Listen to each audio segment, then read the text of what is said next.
What's going on, everybody? It is Brandon Hey. and Escape Rumors. Hi, guys. Wow, Nice to see you. full house. Yeah. I don't think we have had this many guests on our show before. Yeah, this is the first time, and welcome everybody for joining us for episode 72. Let us know where you're joining us from. We'd love to hear where you're tuning Watching in. from, yeah, for sure. And more importantly, happy Friday. Always Friday. So today we have an amazing show prepared for you guys with 4 different panelists from 4 different companies. They'll be giving us the inside scoop on their newest tabletop games. So let's go behind the MasterMinds. Episode 72. Are we ready to get started? We got so many episodes already. Yes. I know. Where's the, we need some Oh, you want me effects? to use my drum Yeah, brush? one more time. There you go. All right, so do me a favor. As I announce each and every one of you, please raise your hand so we know who is who, even though we do have our name tags down below.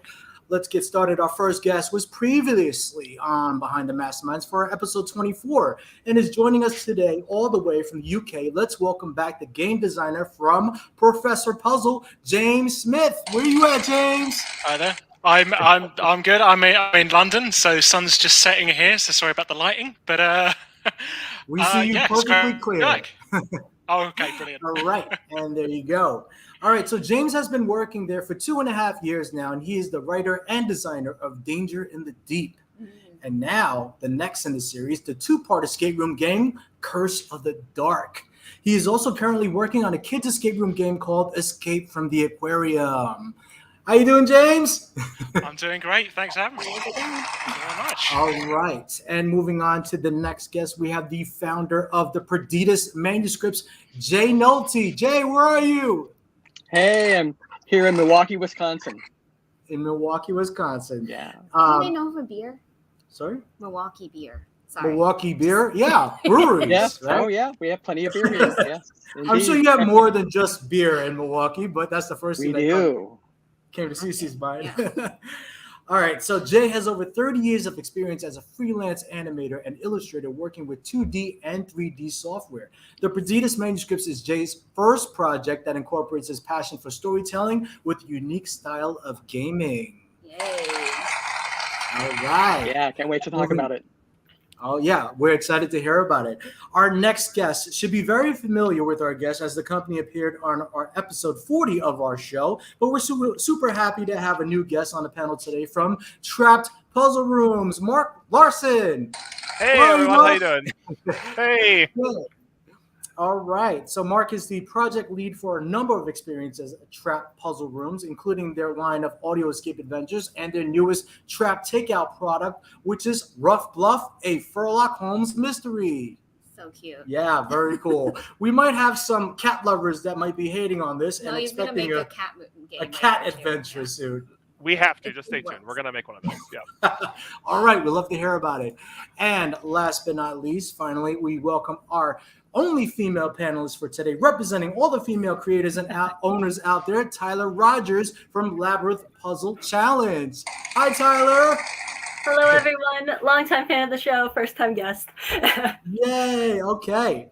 And Tyler is an architectural fabricator, educator, and the lead designer for the Labyrinth Puzzle Challenge, an immersive multi-platform puzzle game that launched on Kickstarter in the summer of 2020. Tyler is a recent graduate of the Harvard Design School and is an escape room, tabletop gaming, and puzzle box enthusiast who loves using her background in architecture to craft new and exciting puzzle designs. Welcome, Tyler. Hey, thank you. All right, audience, we are going to start with our questions, but if you have anything that you would also like to ask or comment on, feel free to type it into the chat, or if you would like to come on stage with us, we'll give you an opportunity to do so later. But for now, let's Shall get we? started. Okay. Okay. Well, I mean, I'm going to let you guys give a little brief description about your games first, so the audience can kind of, know like what's the new games that are coming onto the market. That's what they're here for. And if you have any like game components and pieces that you like to show, where you're describing how it's played, the backgrounds, feel free to share to camera. Should we start with James? Yeah, sure. Okay, so I'm here to show off Curse of the Dark, which is our sort of latest escape room game. It's set in a Gothic castle in the village of Morngraf. It's sort of an unspecified 19th century setting we've gone for. It's a 2-part escape room game. I've laid out some of the castle a little bit behind me. It's a little hard to see, but I'll show off some of the pieces in a moment. It's a 2-part escape room game where you essentially investigate a castle on the edge of a village where villagers have been missing. You play as an investigator, try and find out why, and very quickly you become trapped in the castle, and your life is in danger from the creature that is doing the stalking. So the idea is that you build out the castle as you play. It's got 22 puzzles in it. It was designed, me and Elliot, who was on the show before, the graphic designer, who actually 3D built a castle for you to explore, so that he could set cameras, and it's a real physical thing that you can effectively feel like you're exploring. And yeah, lots of gadgets, lots of fun things to do. Hopefully, over around about 3 hours of playtime over the two parts. Yeah. I mean, we played it. I kind of feel like your table is a little too small for the game. We need a big table. Like, this is probably half the castle. Like, you're not going to extend out to the courtyard area. I can see if I can bring you a little bit closer here. So I just try and lay it out just to give you a rough idea of some of the stuff that goes in. So you've got sort of towers, stained glass windows, a little village that you start in around about here-ish. But yeah, as you go, you uncover new areas. We really wanted it to have a really big table presence. We wanted to build on what we did with Danger in the Deep before, where you had a big blueprint map that you could unfold and use a UV light all over. This one is very much either make a whole evening of it or play it over a couple of sessions and just enjoy building out the castle, really. Yeah. Of course, we had to binge through it. Yeah, there was a lot. By the end, I was like, "Oh my goodness, it's 3 a.m. again." This always happens. Yeah, plus our table, we had no more room on our table. Literally, we actually needed to bring the coffee table over and start to make our own. Wow. Yeah. But you definitely incorporated a lot. We'll talk more in detail in a little bit. But let's go to Mark. We just released our Kickstarter on Tuesday for RAFFLE, a Furlock Homes mystery. It's a play-at-home puzzle mystery box, about 6 to 9 hours, broken up into 4 acts for a group to play at home. It is follows Mrs. Barbara Fetcher has requested your help to aid in the infamous detective Furlock Holmes in locating her missing ruby bone. And so you go through a number of actions to figure out the various suspects that are there. All of them are dogs. So for dog lovers, we had to remove some dog puns. There are so many of them in there. It's a lot of fun. We really want to make puzzling a really fun thing. That's kind of a big thing that we want to do. So it's a fun romp through a number of acts, pulling from various things that you'd find at a kind of a fun poker game that you have in your house. Barbara's house, she hosts a poker game and loses her ruby bone there. Yeah. You guys are just amazing at puns. That's all I have to say. Every game has to have something. I mean, do you have like a database full of puns that you just pull out depending on the theme? Yeah. It's like, we could use these now. We have a couple of people who work here at Trapped who can't stop making puns, so it bakes into everything that we do. It's just part of the. Yep. Yeah. Nice. Did you want to show like a cover of the? Yeah, let's take a look at yeah, I got a box here. So one of our pre-production boxes of good old Rough Bluff here. We got lots of fun components in there. One of the things we want to do with it was, since we're doing Kickstarter, really upgrade the components in the game and figure out how we could reuse them multiple times. So there's a fun deck of cards in the game that you'll get. We've got a couple newspapers that are in there. Lots of fun stuff for you to dive into and investigate. Did you get your Q pins yet, or is that still no? That's our next stretch goal, is to unlock some pins that people can back. So we're really excited about that. Yeah, they're super cute. Yeah, I think you guys are almost there, right? You're close to meeting that mark. So if you love pins, come on, let's get it there. For sure. All right, let's just go to the next one, Taylor. Tyler, I'm going to bring you up here. Let me, there we go. Yeah, no worries. So I am the lead designer for the Labyrinth Puzzle Challenge, which is a Kickstarter that launched in the summer of 2020. Feels like so long ago now. But we've been in the process of building all of the puzzle boxes and the puzzles for this Kickstarter, which is for a narrative puzzle adventure that is for around 1 to 5 players, which centers around a real historical place, which is the lost labyrinth of the Etruscan king Lars Porsena, which is a real kind of underground giant tomb complex that hasn't been discovered yet. So the game involves moving through a series of different paper puzzles, which like some of these with a bunch of different maps that players can play through. And then all of the paper puzzles go to solving the main part of the game, which is a series of big puzzle boxes, which range from a teeny tiny puzzle box size, like a ring, all the way up to kind of our medium-sized puzzle boxes, which are these guys.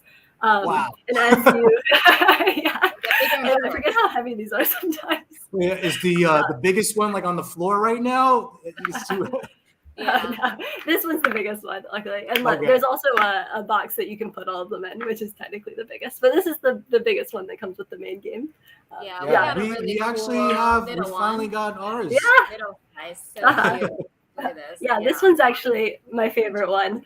Top. Look at And the you can look through craftsmanship. the little, there's like letters and stuff on there. And then you have a tangram. Yep. I can't wait to dive into this. Yeah, you love this. Oh, yeah. Yeah, the fastest I've seen that one solved is like 10 minutes. So if you want to Oh, I'm not trying to, I just want to play. Challenge accepted. 10 minutes in. I'll do 9 minutes and 59 seconds. Sure. All right. Should we move on? to our Yeah. next guest? Jay, Jay actually has a video package prepared, so I'm going to prep that. And if you want to narrate along, Jay, are you ready? Yeah, sure. Okay, Yeah, go right here we ahead. go.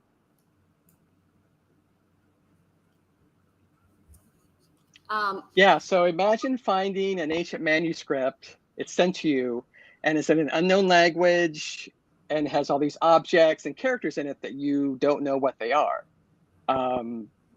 until you use augmented reality to actually decipher the text, see the objects in 3 dimensions, and then you get to use those objects to unlock puzzles, decrypt messages, and discover all these different mysteries and different layers of the story that can't be seen just by looking at the book. So this is Perditus Manuscripts, Book 1, the Book of Lost Things. And so we started Kickstarter beginning of the year. We made it through a successful Kickstarter. Now we're on Indiegogo, and we're just looking to continue on with that momentum. But yeah, it's really exciting. So it's a free app. Here you go. So it's a free app. You download it on an Android or Apple device. And then from there, it takes, and you get to see all these objects in 3 dimensions. You get to move around the book. There'll be actual ciphers and codes within the artifacts themselves. And that's how I actually use to solve the puzzles and figure out the mysteries of the book. Wow. So you that's drew really cool. these yourself? The Yes. art. Yep. So I'm writing the story. I am illustrating it. I'm doing the 3D images and programming them together in the augmented reality. I'm gonna have you introduce a little bit of your background in a little bit. It looks like a Oh, little yeah, sure. shop, but I don't know what it is. Yeah, I was going to say, like, But it's like really Oh, cool. yeah. Like all the Mark stuff has like a good collection behind him, too. Like, it's like 3 shelves full of games. that. Yeah. Wow. But what is it, Jay? Like what's behind you? Oh, so it's my book. Oh, I got my books, my graphics table. I don't know, all the stuff I've been collecting for the last 20 I see years 2569. Try 2569. Yep. Who has That's, the lot? oh yeah, that's from my front of my house that fell down. Yeah, I don't even know where to begin. There's too much stuff to even mention. Wow. Jay, I didn't want you to tell your address. Yeah, you didn't have to give that Oh. away. Whoops. That's my old one. Don't worry about that. Okay. Oh my goodness. Well, anyways, that was great. So this is going to be a general question for everyone. So like whoever wants to answer first, where do you draw your inspiration from, especially for the game that you just talked about? Yes, whoever wants to talk, just raise your hand first. And Yeah. Or I'm going to call out names. Yeah, like sure, I'll go. okay. Yeah, so when I was a kid, I loved ancient manuscripts. I used to get them out. I used to redraw them by hand. I just loved all the intricate drawings in it, and there's all these like weird animals along the edges and all this crazy stuff going on in them. I just love them. Then when I got older, I got to go and see the Book of Kells in Dublin. And it was just amazing just actually seeing that document in real life. And then a couple years ago, I was working on an augmented reality project and thought, what about combining augmented reality with a graphic novel that uses, the AR to actually unlock puzzles and quests and things. So that's sort of where my stuff came from. Yeah. Dublin plus the alcohol there as well. Yeah. It was, That definitely also helped. a city of beer.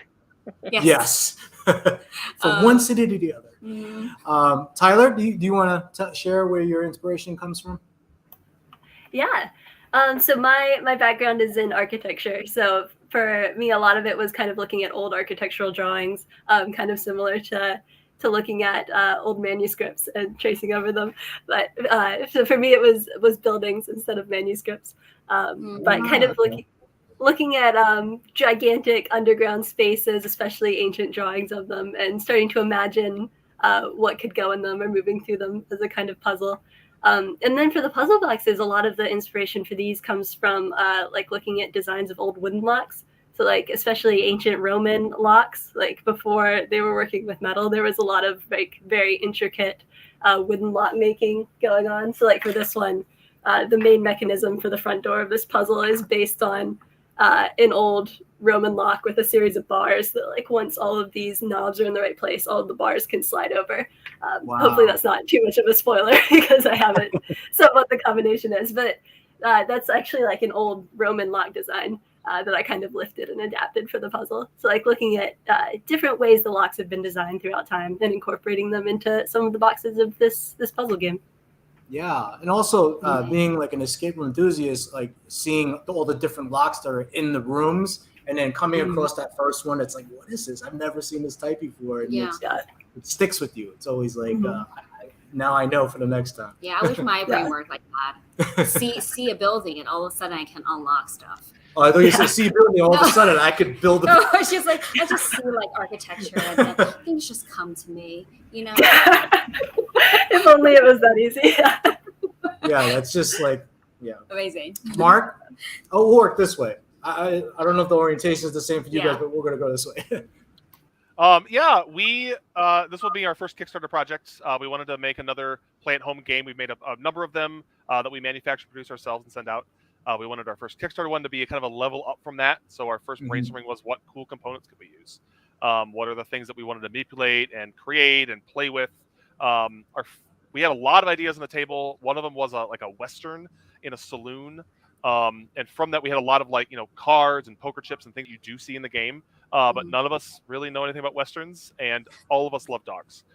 So we did a quick pivot from that into the dogs playing poker artwork was a big inspiration for us. Kind of doing a riff on that. Almost everyone at Trapped. I'm one of the few people that doesn't own a dog at Trapped. So dogs are kind of in our DNA, and being able to incorporate them in something we experience has just been a lot of fun. Yeah, okay. I saw on Insta you guys had the promo today with the 3 dogs playing like poker live. Are they all like dogs that are owned by the Trap employees? Those are the 3 Perkle pups. Amy Perkle, who was on the last time Trap was on here. Those are her 3 dogs. So, yep. Oh, they're all hers. Wow. Yeah, they're all hers. Yep. And then there's relatives of those dogs and a couple other employees.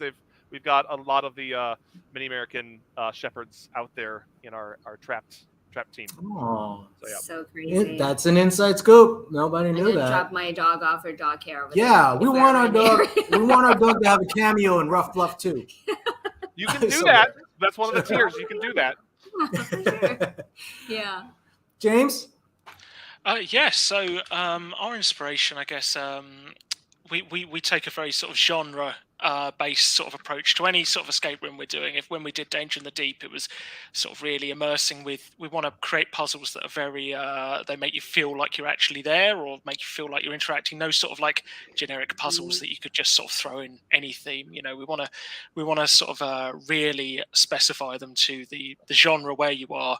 So for Curse of the Dark, I mean a lot of the inspiration, I'll show you in front of the box as well, you know, is a lot of gothic horror. You know, sort of this is Elliot's great design on the front here. So gothic horror was all the way. So things like Dracula, Frankenstein, also later things like the Picture of Dorian Gray, all went sort of very much into when we were thinking about the look and how we wanted this to feel. And then once you've got the setting, we thought about, well, what sort of things would you find in a spooky castle? What sort of things would you play around with? You play around with knights, or maybe gargoyles, or weird symbols on the walls. So we take a very sort of from it. There was also a lot of Resident Evil in the in sort of like the design. So a lot of video game. We like a lot of video games, and so we put a lot of we take a lot of sort of video game design and think, could we do this? Could we do something like this, but in a board game instead? So that was a big one. For Resident Evil, it was very much that feeling of, if you've ever played them, you often have like a map that you sort of explore out, and you unlock new wings of a place, all that sort of thing. So that is very much what we wanted to do, create that sort of isolated feeling as you play. Yeah, I love the color choices too that you use for the box and for the game. It's just it does embody that. It has a lot of that feel to it. Yeah, for sure. So for fun at work, since you have to do a lot of, you know, video game play for the inspiration for the games, is that part of it? It's like, it's research. Today I am. Yeah, I feel like, you know, we've got people who are experts in architecture and sort of VR. So I just play video games. That's my inspiration. I play other games. I think, oh, that's a good thing. Can we do something like that? That is, you know, we love playing games, and we want to make something that's really sort of immersive and right. You know, I mean, that's great that everybody has like their own ways of coming out with. Well, I need to do research too. I need to play some more video games so that I am more aware of what's out there. It's never wasted time. It's never wasted time. Oh my gosh. All right. So, I mean, we played 2 of the 4 games mentioned on this show, as the other 2 are still in development. So I do have some questions for the creators of the games we played, which is, you know, Danger in the Deep was already a massive amount of content. Mm-hmm. But Curse of Dark is like on a whole other level. Like you're like doubling or tripling. I don't know how many content. Well, we were able to fit Danger in the Deep on our table. But... it was getting to the point of like, we need a bigger table like that. You need 3 by 3 foot of space. You need 3 by 3 foot of space for the fully constructed castle. See, you can catch people surprised. Yeah, you can play on the floor if you want as well. No, that's, you know. No, not if you want a numb-eaten like. No, I can't because I will be in pain from being on the floor the whole time. But you technically can. Yeah. Well, anyway, so it feels like a board game and RPG, like mixed in with a lot of puzzles. That's what I kind of felt like that was, because with the board game component, there was a lot of like actual boards. Like usually you know have these games that are either in a box and you have a booklet, and then you do a lot of, you know, puzzles to go through. But this one, you literally have maybe, I don't know, like 12 to 15 great lighting. Great lighting. There we go. I'll try and hang on a second. Unplug. Yeah, so you're actually going through. Yeah, so actual tiles, things like that as you explore. Yeah, so very much with this, our thing that we wanted to do to set us out was to create a massive centerpiece while you're playing these games, reading the puzzle books, and then this was the big table presence thing that we wanted to do. And I think that kind of very early on led into how long we wanted to make it, because if you're building a castle, you want it to feel big. You want it to feel like a big space you're exploring, and you can't really, with just 10 puzzles of the sort of size that we do, you can't really explore enough of the castle. You'd sort of build it, and you'd almost be packing it away instantly after you've done it. After you've built out a room, done a couple of puzzles there, then it's gone. So we wanted it to have a sort of a lasting presence and to use new rooms in different ways, revisit old rooms. So that was very much part of it. Like we wanted to have something really big, really go all out. As you say, Danger in the Deep was 14 puzzles. This one is 22 puzzles in this one. So it was an increase. I think it's probably about the same level in terms of sort of difficulty. Yeah, and you also incorporated like a lot of gadgets in this game as well that we saw that you can like utilize to solve the puzzles. I wanted to know initially if you had a budget, right? Like you probably did have a budget in mind. You're like, this game is going to cost me this much. I just feel like while you're developing it, it was changing. Was it changing? Like, what was the end result of this game as it started to expand? So as we were putting more and more things in, we got the puzzle count up pretty high. At one point, it was a case of we need to cut stuff to fit in the box. This was the situation. So we got up to I think 28 or so puzzles, and it was a case of they're all good puzzles, but let's take the best ones out of those. Kill the ones that you aren't as good, because it's just going to weaken it overall. If you've got some ones that aren't as good, ones that are maybe they only use a component once, maybe the component you can't really justify it. So very much so, for example, this component, you use this a few times over the game. Here we go.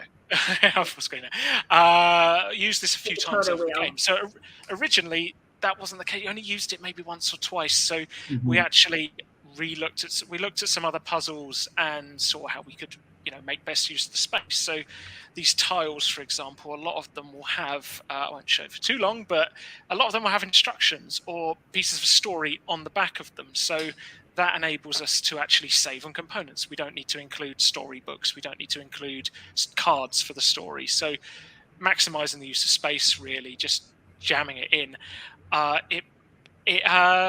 We were able to keep it basically within the budget that we were wanting to do it at, but it is a larger game than Danger, so it is a little bit more expensive. I think it's going for $28.99 and £25 in the UK.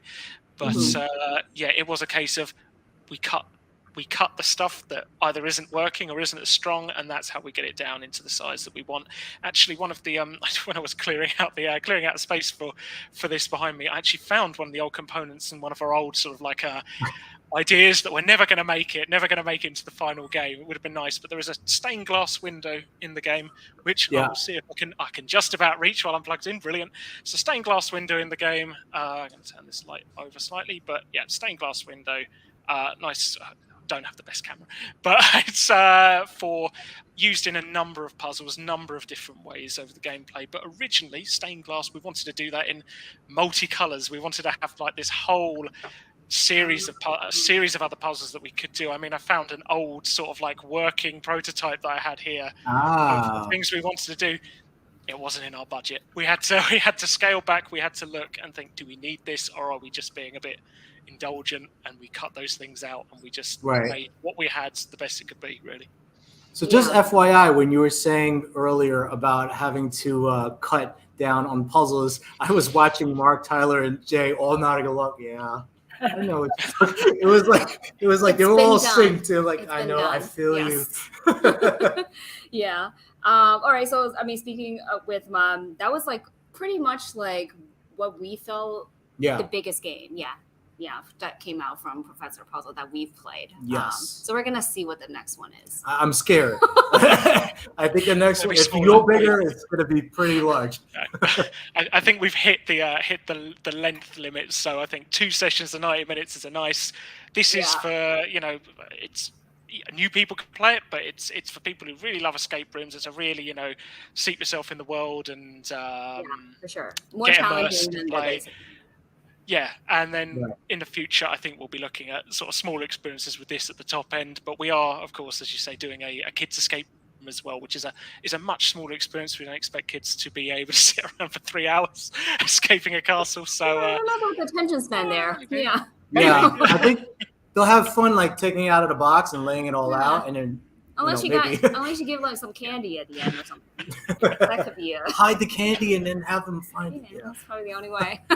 I'm writing it down now. So we're going to move on to Mark. We've been a fan of trap puzzle games since day one. We love your audio escape games as well as your tabletop experiences. It's always been very unique in terms of themes, and you guys always include awe and an element of humor in all of them, as we said.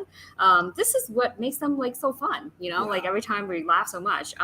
There's a lot of narratives in this game though, right? Did you guys write the story first and then design the puzzle around it, or the other way around? It's a little of both. definitely had the structure of what we wanted the story to be. Kind of the first questions we asked was, what are the major questions we're going to answer for each of the acts? It's a 4-act game as you're kind of progressing through and solving that mystery. So we knew kind of the general idea of, Act 1, we wanted to learn more about these characters, and then, what do we discover in each act? What are the answers we have? From there, we kind of filled in what the puzzles were. We had some ideas of what types of things we wanted in the game, what types of components we wanted to lock at different points in the game, and kind of put those in there, see what the puzzles were, and then came back and shifted the narrative around to kind of fit that better. It was, kind of fitting those pieces together. We at one point had a 5th act. We kind of condensed that down into 4. We didn't realize the game was a little too long. Same thing that James said. You got to kind of figure out what works and what's too much and squish it into what you've got available to you. But yeah, so kind of a give and take. I think it started with kind of the overarching story first, and then as we flush things out, it solidified more. So you think the 5th act might come out as like a bonus thing to your Kickstarter? If you I can't. It's definitely wrapped very firmly into Act 4. So we actually, I think Act 5 is what came Act 4, and what was Act 4 just didn't have enough stuff there. It didn't really justify it being another part of the experience. We kind of just put those couple components we had in some other spots and shifted it down. It's just a much tighter final product, I think. Got it. Yeah. Okay. Yep. Yeah, that makes sense. Or else will probably be another hour-ish. Yeah, I mean, it did 6-hour game. It did progress in difficulty. I remember when we started the first act, and then it was like, and then it was I was like, like, this is not bad. This is gonna be a short night. No. Well, no. then by Act 4, it was again 3 a.m. and it was like, Yeah, Act 3 adds one component, and it's the biggest section because that component has so much stuff in it. So definitely, yeah. I was surprised. I was like, Act 3. Yeah. Get through this one. Yeah. I started was working so on a wrong. jigsaw at Act 1 because I was like, let me just get this done. So by the time we get here, we could just keep going. Yeah. No. Yeah, No, we found Act 3 was more. We found while testing, we've been encouraging people to take your time on it, take a couple evenings on it. It's a bigger experience than you think it is. Yeah, it's really meant to be something that you kind of just chew through and enjoy, kind of immerse yourself in that world. That's what we want. For sure. Yeah, definitely. Okay, so I'm also very curious to know about these are going to be for our 2 guests who we haven't played the games yet. Not yet. About your decisions on putting, actually, no, this is still from Mark that I didn't finish, but about putting this game on Kickstarter versus your previous game that's done in-house. Because I wonder what that reason is in terms of, because you guys always done your independent games. Yeah, definitely. Everything we've made up to this point, we have pretty much manufactured ourselves. And we wanted to look at what our sorts of games looked like with a higher production value. What things can we get manufactured for us and make something that's a bigger experience that utilizes those components well. For our kind of sensibility of game, I love that the tabletop game space is big enough to have all these sorts of games in it. We really emphasize our games being fun. We really want to have a sense of humor in our games because we think puzzles should be fun. But I love that there's so much stuff out there. James was talking about his being, really into gothic horror and stuff, and I love that as well. That sounds so cool and so interesting. I love how that's all out there. And so we want to, what does our brand of thing look like if we have something that's got some more components? We've got actual poker chips, and we've got some more than just paper puzzles. How can we make things tactily feel like you're experiencing that in whatever this universe is?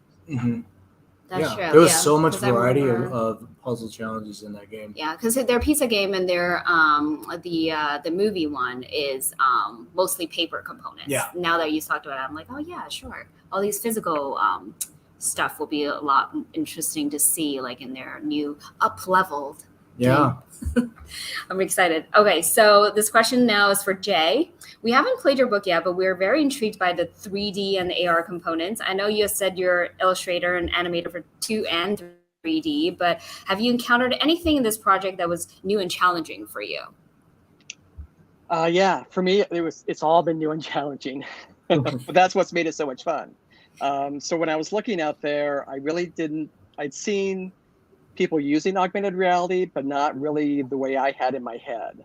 I really wanted something that if you took the book and you opened it up, that you wouldn't be able to read the book. You wouldn't be able to really solve the puzzles or read the book or get engaged without the augmented reality. I really wanted it to be part of the storytelling process. So as I'm going through now, creating all the pieces, the challenge I have is balancing the story and the objects and the 3D and the puzzles to get a right balance with everything.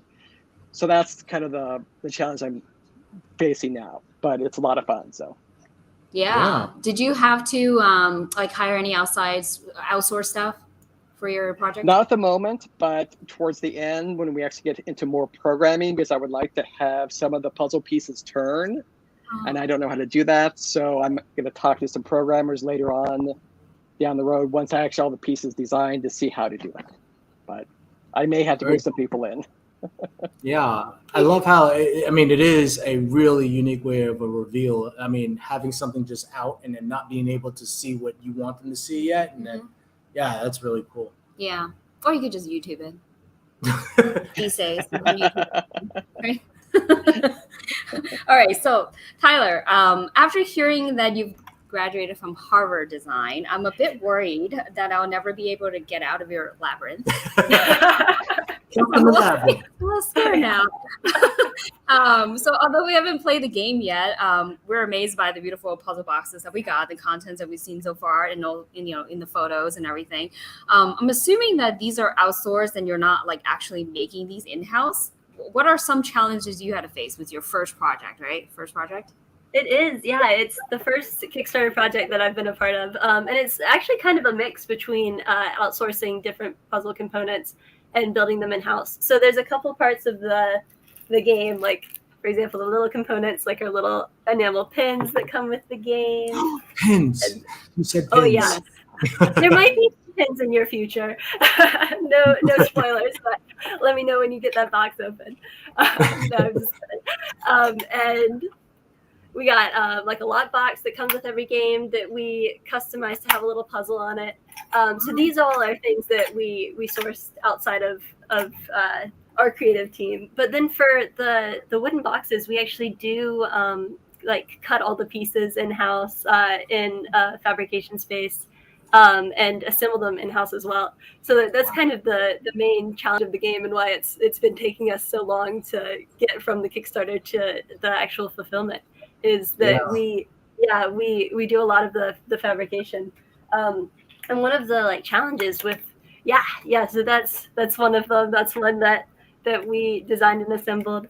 But one of the challenges with wood puzzle boxes like this, especially kind of when they're in this condition before we put the stain on them, is that wood is a material that has a tendency before it's stained like this to like take moisture on at different humidities, and depending on the humidity of the environment you're in, sometimes like a puzzle box that was working when you assembled it then absorbs just like a teeny tiny bit of moisture in the air, and all of a sudden like all of the little compartments and stuff that are on the inside have like a little bit too much friction.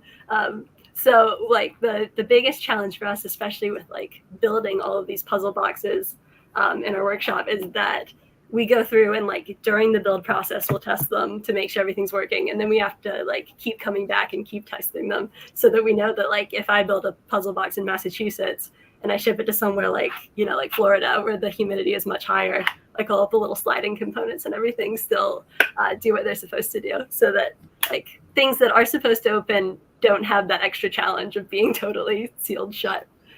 Wow. Yeah. I mean, his jaw dropped. By the way, you were on the screen. Meanwhile, I was like, oh gosh, just FYI, it was, That's crazy. Yeah, I'm so excited to get these all shipped out so that people can start playing with them, because it's hard for me not to like start solving them while on the screen. I'm pretty sure our audience is excited for that as well. Yeah. So. You're probably also excited so that you can have your house back, so it's not like a somewhere in the background right now. I only see this corner. The other side are all boxes. Oh, you have to solve your way to get to the bedroom or to the kitchen. Exactly. It's the puzzle for me, is jumping over all the different boxes. Right. Yeah. Krista Jones said loves the fact that you do all this QC before sending them out. So, yeah, for sure. Thank you, Krista. I'm just going to show this in case anybody wants to solve this for me. It's going to be 4 letters. And then if you Chris Ramsey? We're not Chris Ramsey. At the end of the show, if you open this, it'll be great. The show is taking a turn. We're all chipping in to solve this box together. It's a 4-letter word. I mean, like, how many combos are there? Oh my gosh.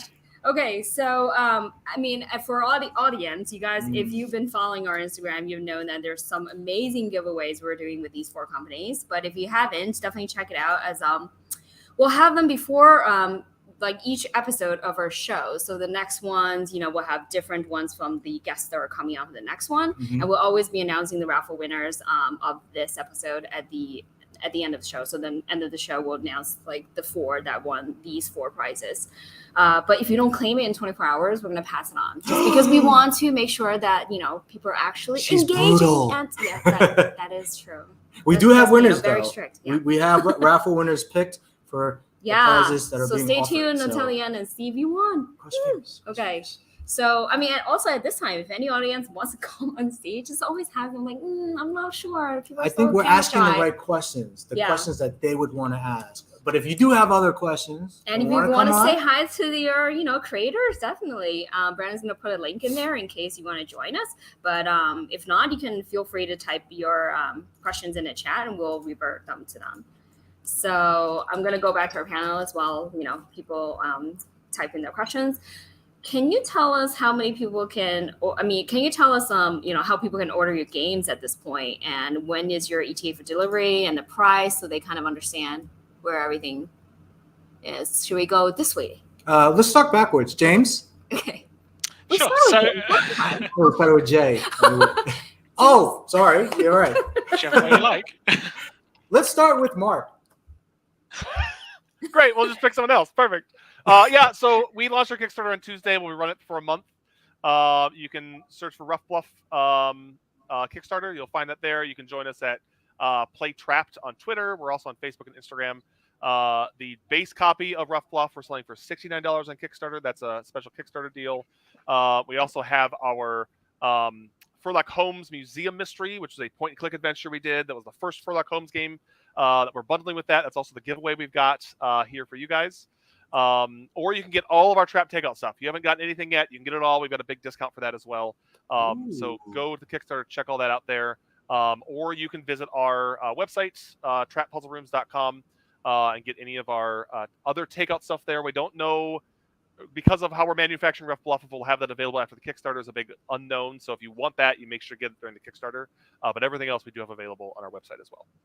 I have a quick question. The Furlock Holmes for Rough Bluff and the other one, are they connected anyway, or is it just the detective solving multiple cases? Just the detective. You don't need to play one for the other one.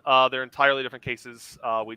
We already had a animal detective and want to do another animal themed mystery, so we thought it would be fun to bring our friend Furlock Holmes back. Oh, okay, cool. Yeah, Furlock Holmes is very cute. I Yeah. love Furlock Holmes. All right, going on to Jay. okay. You're skipping now. You can it was successful on Kickstarter. It's now moved to Indiegogo in demand, so you can get it there now. It's $79 for the book, and the app is included for free. There's also a $99 bundle that has the book and a sketchbook and some other goodies in it. We'll let you know that as long as you go to Indiegogo before it ships, you'll get the deluxe version, which has all my sketches and ideas and thoughts behind the whole process. But that will just be in this Indiegogo Kickstarter set. The mass production one won't have that. Plus, this has a different kind of cover and stuff that the other ones won't. So, Okay. yeah, so I'm hoping it'll launch by the end of the year. So that is the plan at the moment. Everybody's gonna get a nice Christmas gift. That's what they're going for. Yeah, it's They're around all the gonna come corner. before Christmas. So yeah, that's a pretty big book. Yeah, I was just saying because initially I thought it was like a regular book for us, but it's like a No, it's like 8.5 by 11. It's pretty big size. Wow. Nice heavy stock. So yeah, nice. Right. good. Okay. Tyler? So our original Kickstarter was summer of 2020. We're currently still in fulfillment for that, but we're hoping to ship all of the rewards out in September of this year. And we have a little wait list going as well for if we have any extra copies of the game, like if anyone does cancel their pledge. I've got a little wait list going that people can sign up for. And then we're also hoping to do a second run after this September, after we ship out the original Kickstarter rewards. So if anyone would like to jump on that wait list, you can reach out to me either through the Kickstarter, which is the Labyrinth Puzzle Challenge, or through our Instagram, which is @Labyrinth Puzzle Challenge. Nice. Right. Yeah. And lastly, James. So Curse of the Dark arrived in our warehouses only at the start of the month, so it's some very early copies are starting to appear in shops. So it can be found in Target online at the moment in the US. I think it's also in the process of either being set up or starting to appear on Amazon.com. Other than that, it is in a few smaller. If you might find it in a small toy shop as well, but a lot of places are starting to. A lot of the smaller shops are starting to get hold of their copies as well as they're shipped out. In the UK, it can at the moment be pre-ordered at game.co.uk as well. So it's starting to appear. Great. Great, So yeah. is this your first game that's appearing in the US stores, or you had some before too? No. We've had a few games before. We've had Danger in the Deep, which is actually I believe on its way to. I believe it's already in Walmart at the moment. Danger in the Deep online, as is Grand Hotel, Escape from the Grand Hotel. That is in a number of places. That's one of our. It's one of ours. Starline Express. Those are all available as well, as are our quick fire escape rooms. Those will be available in the US and in the UK. Oh, okay. Some of them are available in Europe as well. There is a German translation of Danger in the Deep and some of the others as well. Oh, nice. Alright. Okay, that's good to know. Target and Walmart. That's like pretty much covering our biggest supermarkets. So that's great. It's either out or it's on its way, I believe. I'm not saying anything wrong, but it's available on Amazon.com as well, though. Oh, okay. I think Danger in the Deep is on Amazon right Dangerous. Yeah. All right, nice. And lastly, we'd love to hear about any future games of development you have in the works, and also what the best way to follow you guys on the newest updates. now. Should we go now? Let's start with Tyler. Ladies first. No future games yet. We're probably gonna let fingers crossed about more games in the future. We're probably going to after we do this initial game run in September, we'll wait. We'll sort of get people's feedback about what they're thinking about the game, how we can make it better, and then hopefully prepare for either a second run or developing a new game. But all of our different updates, we post about once a month on the Kickstarter page, and those have like all of our build photos and all the progress for the campaign on the Kickstarter. Okay. She's like, I'm taking a vacation. Yeah, she's like, I don't know what you mean. Only a little vacation. I got to do all of my backlog of games that I haven't played yet. Oh, that's right. Yeah, you probably have a stash somewhere in the house that you have to get to. Backlog is real. The backlog problem is real. Yes. Yeah, exactly. Okay. Should we, Mark? We always have more ideas than we have time to execute. So we already have lots of things that we would love to do. We have 2 physical escape rooms in the Twin Cities. That's kind of our main thing, and pivoted to doing lots of online and play-at-home stuff during the pandemic. And so we're hoping to get another location up at some point. That's been a hope for us for a number of years. The pandemic has caused that to be a weird thing. So we've got that in the early works. We've got I've early works on something behind me. I don't know if you can see it. I've got a bunch of papers out that I'm working on something very early out back there, kind of on another fun puzzle thing. But sadly, also nothing ready to announce yet. So stay tuned. Playtrapped on Twitter is probably one of the best places to reach out to us, or we've got a mailing list too on our website. You can join that too if you're excited about all the fun stuff we do. Is that what all the creators do? Like they start with the index cards, and then I am almost always online, and I've spent a couple weeks trying to make this happen online. I was like, I just need cards for this one because of how specific. If it ever becomes a thing, you'll go, yes, that's the thing he was working on. You'll recognize why this is the way it is.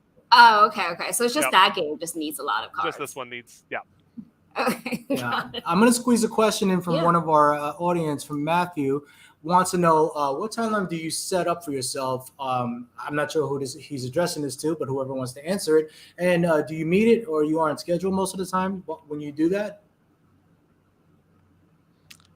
It's like, I don't want to answer this. I probably go for it. Yeah. No, I was about to say I don't think we met the deadline on Curse or Danger. I think we got delayed for both of those for various reasons. But we usually have a few months, essentially a few months of development from. Few months. Wow. Yeah. So that will be from the initial idea through to getting playtestable versions before we sent off to the factory, and then it's another few months waiting for it to come in from the factories. So I think we started Curse development in I want to say early 2021, and it's early 2021. No. Yes, Yeah. I can't remember. It's a long time ago. Maybe not. Maybe around about there, we were having the rough idea, and then it hit. The real development started over the summer, which was a few months of work, and now it's starting to appear. So it's a long old wait. Yeah, I mean, there's like a lot of delays, but not even something that you guys can control sometimes. So Yeah. it definitely need that like buffer. So, But by the way, for Mark, for trap puzzle rooms, I think the only form of puzzling we have not done from your company yet is actually the in-person escape rooms. We've done audio, we've done the digital point and click at home. We yeah. haven't even been there yet, but we hope to visit soon. So, Well, when you do, let us know. We'll love to have you. thank you, we appreciate that.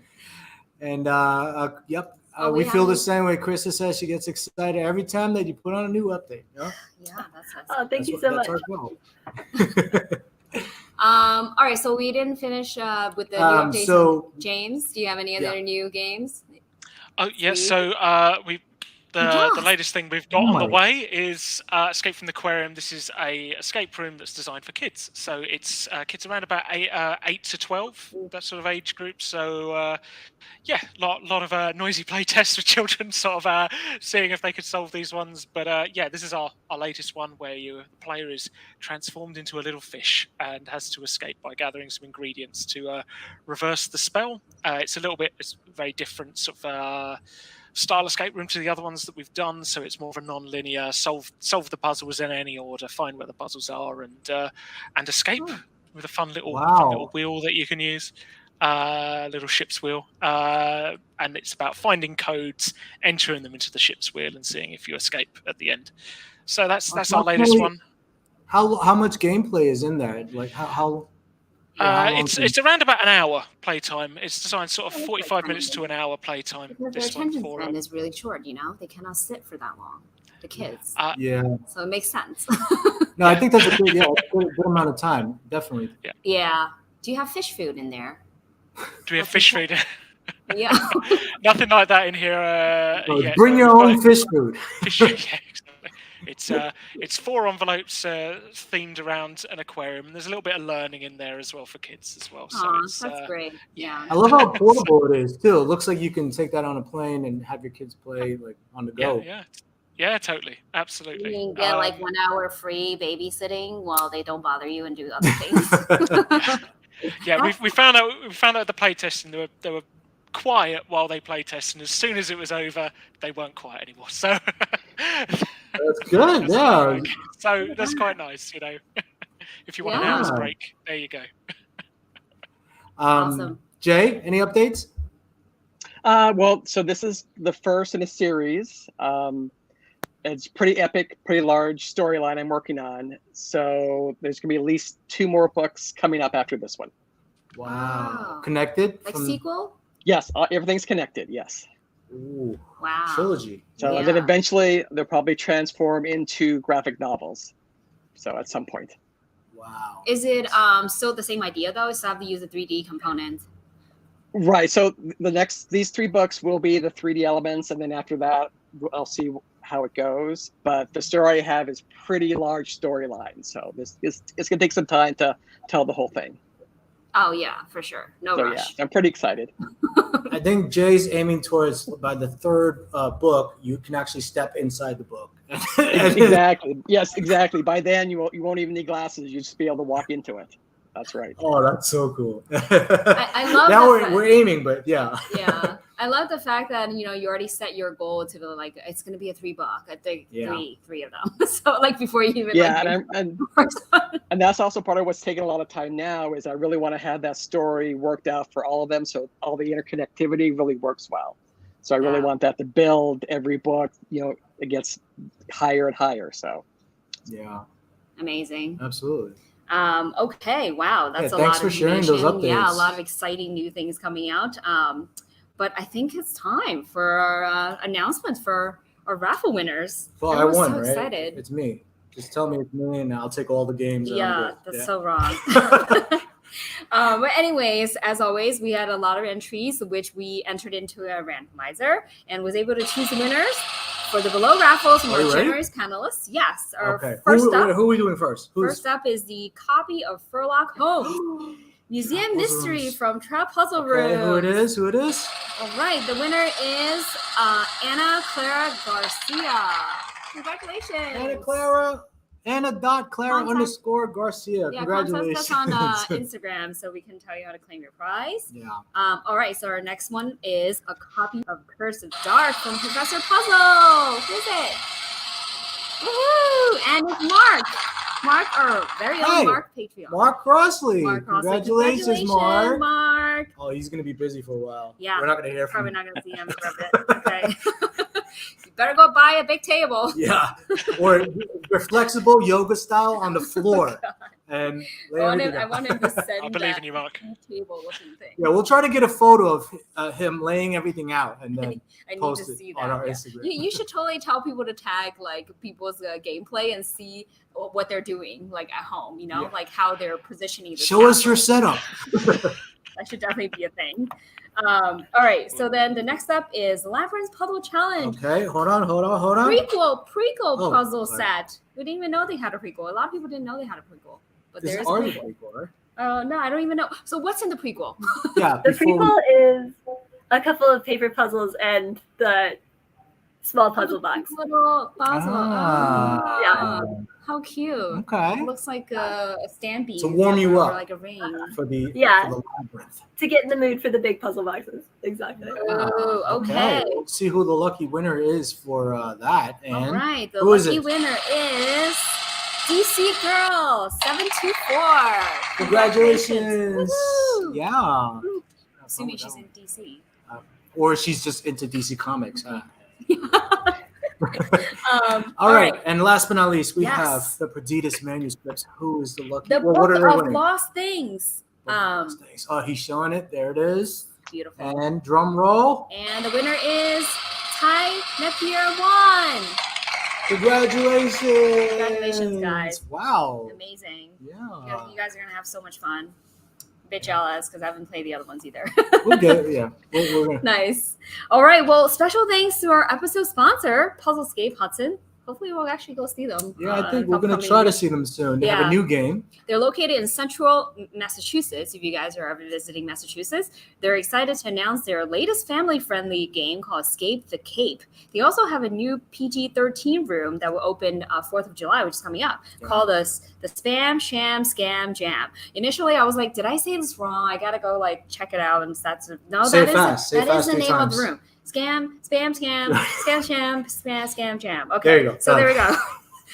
So check them out at www.puzzlescapehudson.com, but there's only one E between the puzzle and escape. Yeah. Or you can visit their Instagram, which is down below. Yeah. Puzzle Escape Hudson. And for more information. For sure. And always, if you're interested in becoming BTMA sponsors, please email us at info@escapetherumors.com. Mm-hmm. So, and thank you to our panelists today who's able to share all of these brand new games with our audience today, who will now go broke for a month of June, trying to fulfill their puzzle cravings. As always. Yeah, we always get these two types, right? There's like, oh my God, I got to get them. Oh, but my wallet. Yeah, it's just, Yeah. that's how it is. That's, Yeah. that's facts. For sure. Well, thanks everyone for joining us today. And if you like the show, please give us a thumbs up and subscribe to our YouTube channel to be alerted for the next episode, which will be on July 8th. We will bring you a panelist of murder mystery creators to talk about how to create a good murder mystery. Sorry. There's a magnifying glass here. I'm How pretending. how to create a good murder mystery game. Isn't it almost a spouse though? She's right. It is. Ready. But you'll be able to find out soon on that episode. And don't forget to check out our Instagram for the raffle winners before the show. Right? We always Yeah. remember that. Definitely. Thank you guys again. That was wonderful. July 8th, episode 73. We'll see you there. Have an amazing weekend. Bye. Bye. Bye.